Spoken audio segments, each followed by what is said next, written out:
Jemaat yang dikasihi Tuhan, mari kita satukan hati dalam doa. Bapa, betapa kami haus dan lapar akan mana surgawi. Kami mohon Tuhan, Kau berbicaralah kepada kami semua, kepada umat-Mu. Kau memberi kekuatan, inspirasi, dan semangat Tuhan. Yang sakit disembuhkan, yang berbeban berat dilegakan karena kasih-Mu. Di dalam nama Yesus kami sudah berdoa. Amin. Jemaat yang dikasihi Tuhan, apa kabar? Tanpa terasa kita sudah memasuki bulan Februari. Percayalah, Tuhan masih pegang kendali, segala sesuatu akan membaik. Hari-hari ini yang kita butuhkan adalah kita tetap semangat. Jangan patah semangat. Jangan menjadi kecewa, putus asa, dan tidak percaya.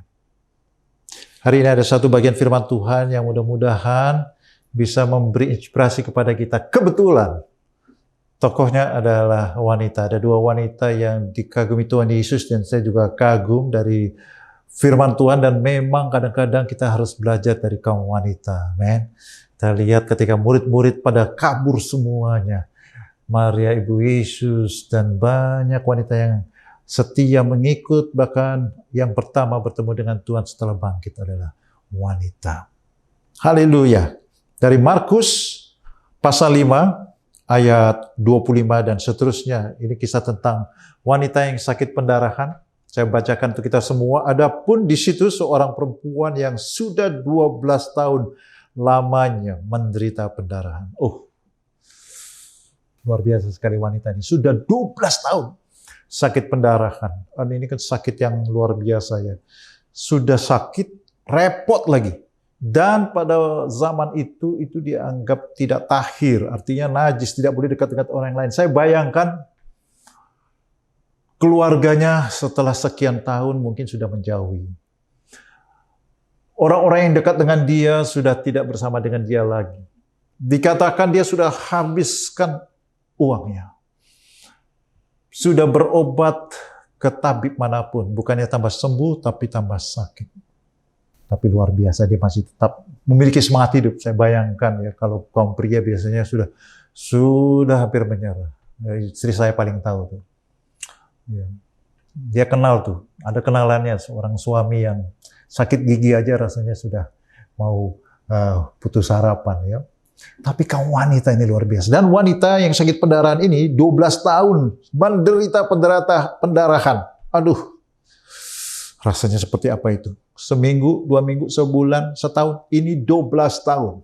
Bapak Ibu, saya yakin zaman ini kita punya banyak masalah, ya persoalan. Kadang-kadang kita hampir tidak tahan. Belajar dari wanita ini. Belum 12 tahun. Mungkin COVID ini setahunan ya. Ini 12 tahun penderitaannya. Dan fisik. Ya, mungkin kita lebih stres daripada masalah pekerjaan, masalah masa depan, dan sebagainya. Wanita ini benar-benar merasakan sakit. Ya. Ia telah berulang-ulang diobati, habis semua yang ada padanya, namun tidak ada manfaatnya. Bahkan makin memburuk. Lalu suatu hari, di ayat 20 dikatakan dia sudah mendengar berita-berita tentang Yesus. Maka di tengah orang-orang banyak itu, ia mendekati Yesus dari belakang dan menjamah jubahnya. Yang pertama yang perlu kita pelajari dari wanita ini adalah semangat untuk hidupnya. Luar biasa. Semangat untuk mau mendapatkan kesembuhan. Bapak Ibu sekalian, kalau kita kehilangan semangat, sekecil apapun persoalan kita bisa menyerah, kita bahkan bisa terdesak, tertekan, dan kalah dalam segala aspek kehidupan kita. Yang paling kita butuhkan, kita belajar dari wanita ini, jangan menyerah. Jangan menyerah.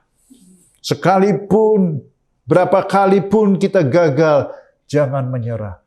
Sekalipun sudah sedemikian lama, jangan menyerah. Hari-hari ini banyak sekali orang yang menyerah. Banyak orang yang mulai tidak mengikut Tuhan. Mulai tidak beribadah. Mungkin menyalahkan Tuhan, mungkin kecewa kepada Tuhan. Tapi Tuhan tidak pernah mengecewakan. Bagian kita adalah terus mengejar. Haleluya. Luar biasa. Wanita ini, dia mendengar tentang Tuhan Yesus. Dan kalau orang semangat, apapun diterabas.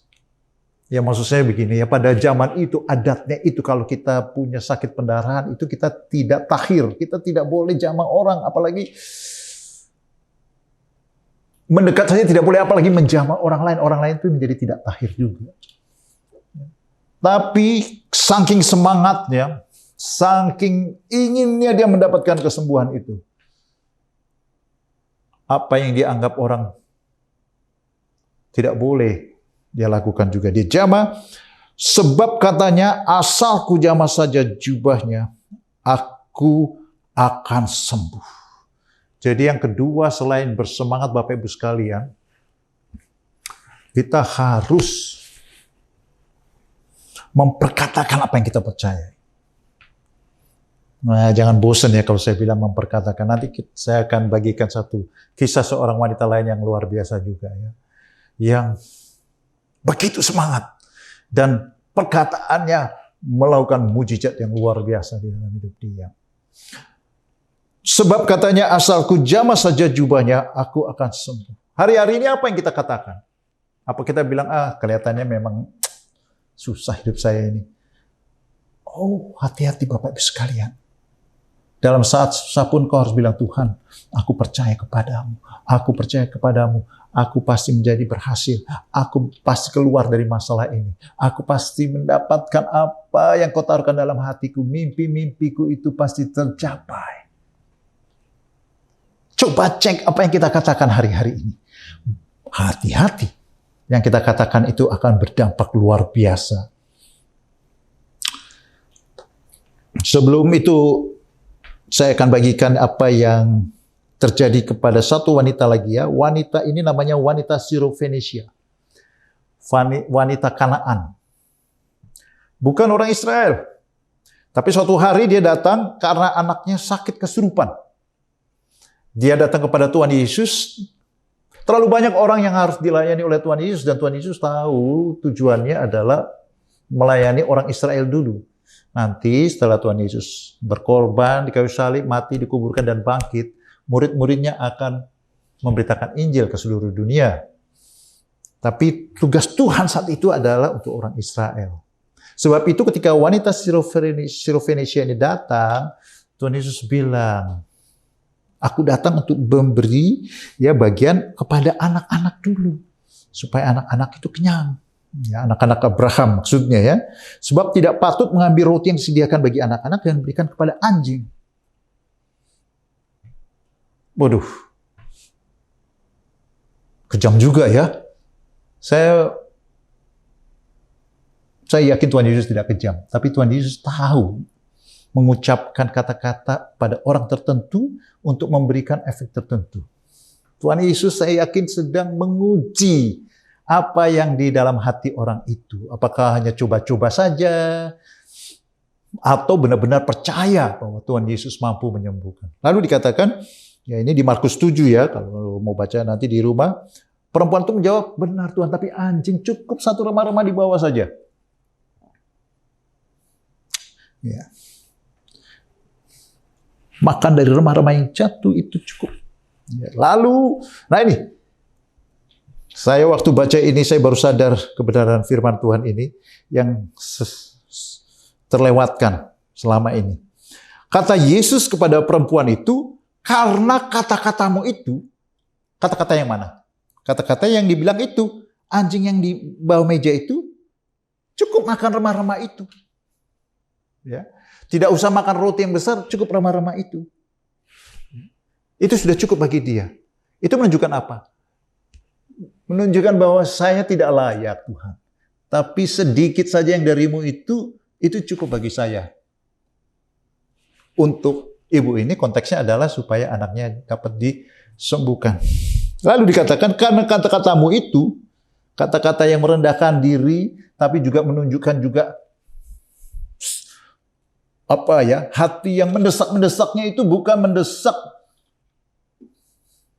menyusahkan Tuhan, bukan. Mendesak artinya tidak menyerah. Tuhan, saya butuh, walaupun engkau anggap saya ini anjing, saya butuh Tuhan, saya percaya. Kerendahan hati, kesungguhan, ya, ketidakmau, menyerahan, ya. Lalu dikatakan, karena kata-katamu itu, pergilah sekarang, sebab setan itu sudah keluar dari anakmu. Waduh, luar biasa sekali. Saya berdoa mudah-mudahan Bapak, Ibu, dan saya sekali lagi mendapat pengertian. Apakah Tuhan Yesus sudah mendoakan anak itu? Belum. Apakah Tuhan Yesus sudah menumpangkan tangan atas anak itu?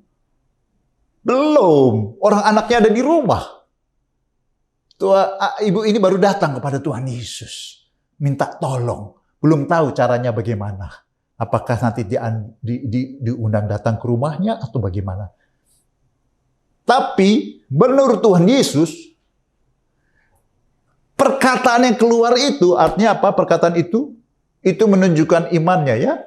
Karena firman Tuhan di Roma 10 dikatakan, karena dengan hati orang percaya dan dibenarkan, dengan mulut orang mengaku dan diselamatkan.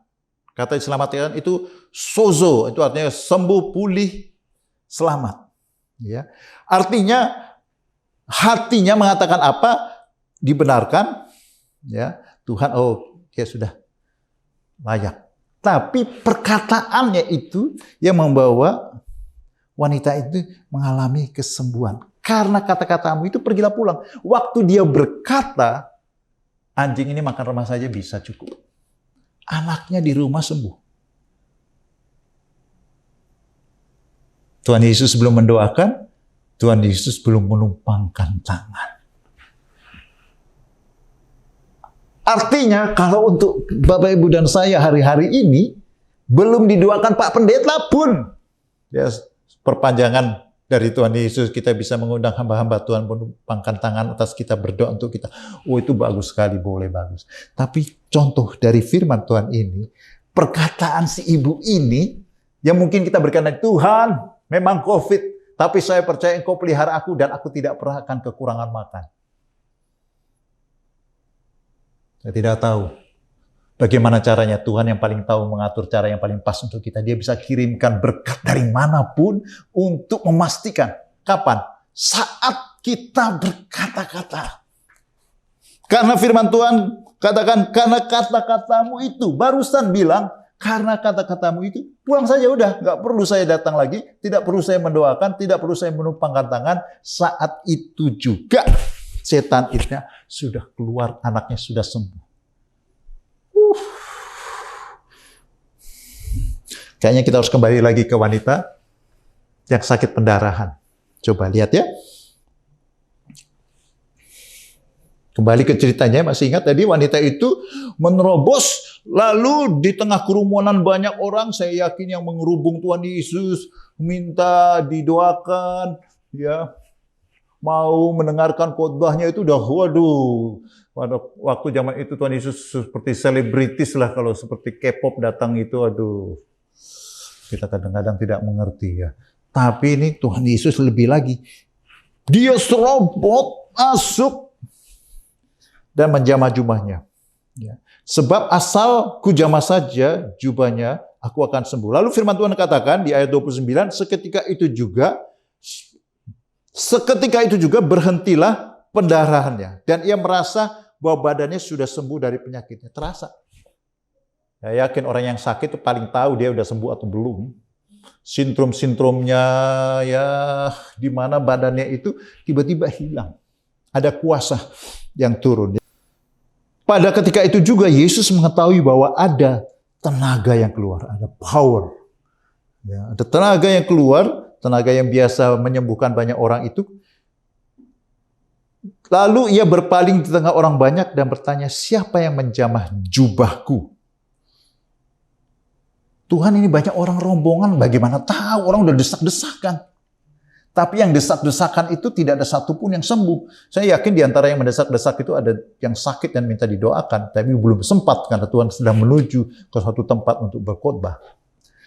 Tapi Tuhan katakan ada yang menjamah jubahku, karena Tuhan sendiri merasakan ada kuasa yang mengalir. Ya, kepada siapa tidak tahu. Saya mau tanya lagi, Tuhan Yesus sudah mendoakan wanita ini belum? Belum. Tuhan Yesus sudah menumpangkan tangan ke atas wanita ini belum? Belum. Tuhan Yesus sudah tahu nggak wanita ini di mana? Belum. Tapi Tuhan Yesus tahu ada seseorang yang percaya, dan kepercayaan dan imannya itu menyedot kuasa. Ya, di sini diterjemahkan tenaga, eksousiat. Kuasa Tuhan itu disedot. Oh, haleluya. Berapa banyak saat ini di kamar masing-masing, di rumah masing-masing, atau di kursi kerja masing-masing, ada orang-orang yang sedang menyedot kuasa Tuhan turun dari surga. Langsung dia sembuh. Kehidupan perekonomiannya membaik. Bisnisnya, pekerjaannya, studinya mengalami terobosan. Masa depannya mengalami breakthrough. Karena apa? Karena ada kuasa Tuhan yang turun. Dan luar biasanya di sini dikatakan, Tuhan tidak tahu. Makanya Tuhan Yesus tanya kepada murid-muridnya, siapa yang menjamah ini? Mungkin banyak orang Kristen dekat-dekat dengan Tuhan, tapi tidak mengalami kuasanya. Tapi ada satu yang mengalami. Kan sedih ya? Apa yang membedakan? Karena wanita ini pertama dia semangat dan tidak mau menyerah, dan dia percaya. Kedua, apa yang ada di dalam hatinya dia itu dia ucapkan. Roma 10 ayat 10, dengan hati orang percaya ya, dibenarkan baru separuh, dan dengan mulut orang mengaku dan diselamatkan. Perkataan. Maka Tuhan Yesus mengajari kepada murid-murid, suatu hari dia kutuk suatu pohon ara, dan pohon aranya itu jadi kering. Lalu Tuhan Yesus bilang ini, percayalah kepada Allah. Sebab kalau kamu berkata kepada gunung ini pindah dan tercampak ke dasar laut, asal engkau tidak bimbang. Pertama apa? Berkata. Kadang-kadang kita lupa ya.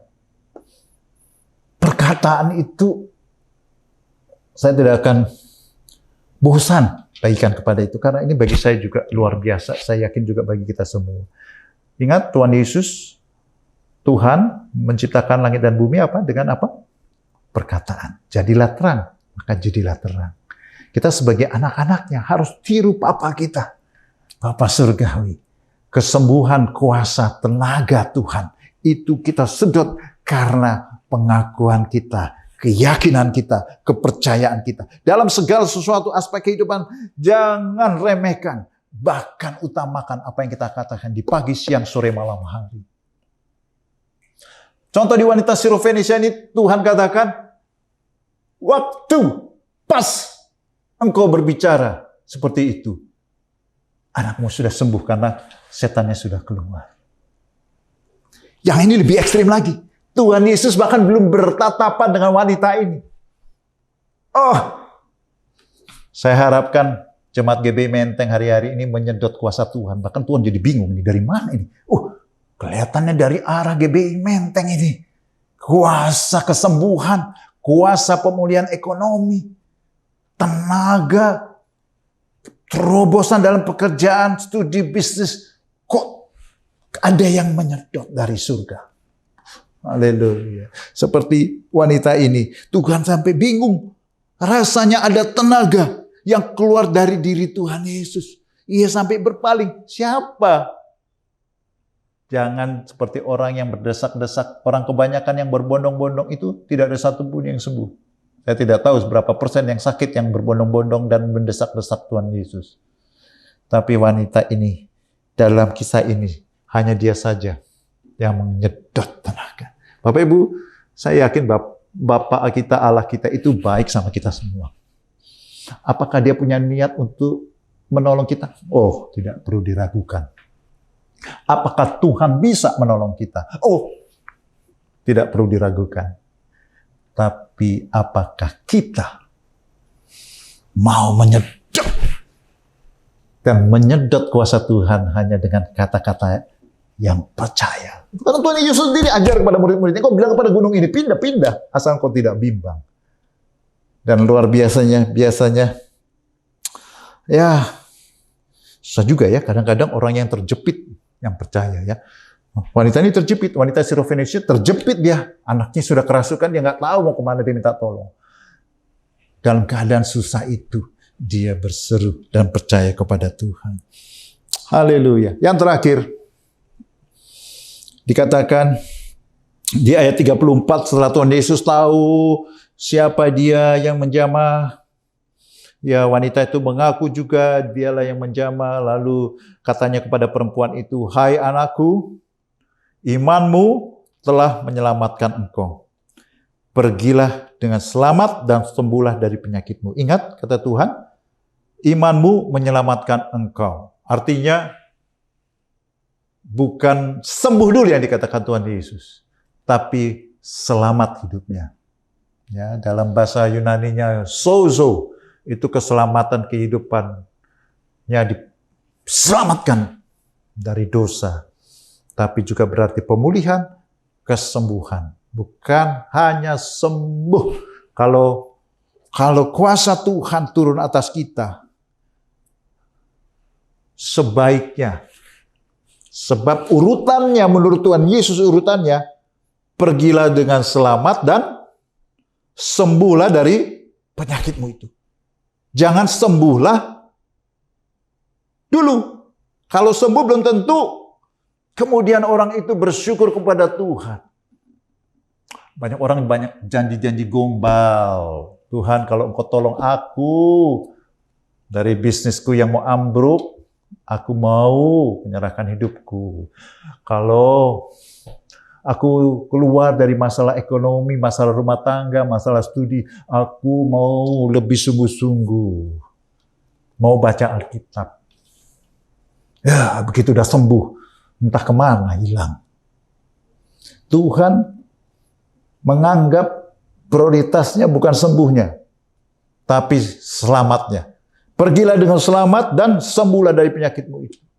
Tuhan Yesus pernah bilang kepada seorang wanita, jangan kau buat dosa lagi, supaya jangan yang lebih buruk menimpa engkau. Bukannya Tuhan suka menerbitkan masalah, tapi saya yakin penyebab masalah itu kita sendiri. Kalau kita datangin api, ya kita terbakar. Kalau kita dekat-dekat dengan jurang, ya kita mudah jatuh. Bukannya Tuhan terus kirim kita ke jurang, kita yang mendekati ke jurang. Bukan Tuhan membuat api itu membakar kita, kita yang dekat ke api itu. Kalau kita hanya sembuh, tapi tidak selamat, sayang sekali. Banyak orang yang sembuh ke dukun. Ada orang yang sembuh dengan mencobai yang aneh-aneh. Apa gunanya? Kalau hidupnya tidak selamat, akhir hidupnya juga api yang kekal. Bapak Ibu, Tuhan mau, sekali lagi, kalau kita punya musibah, kita punya masalah, kita sakit, kita berbalik kepada Tuhan. Jangan sampai sakit, kemudian makin buruk, kemudian kita meninggalkan iman kita. Tapi kita terutama mau Tuhan memastikan saya tetap selamat, saya tetap memegang, menjaga iman saya, percaya kepada Engkau. Dan percayalah, kesembuhan itu milik kita, bagi orang yang percaya. Haleluya. Haleluya. Apabila engkau sakit atau lagi susah pada hari-hari ini, angkat tanganmu. Tuhan Yesus, Engkau sayangi umat-Mu Tuhan. Engkau bela, Engkau jagain. Hari ini kami berdoa dalam nama Yesus. Seperti wanita yang sakit pendarahan itu, kami percaya, kami tarik kuasa-Mu turun atas jemaat Menteng. Kami mengalami kesembuhan, pemulihan, kemerdekaan, kelepasan, kelegaan. Di dalam nama Yesus, kami percaya Tuhan. Amin.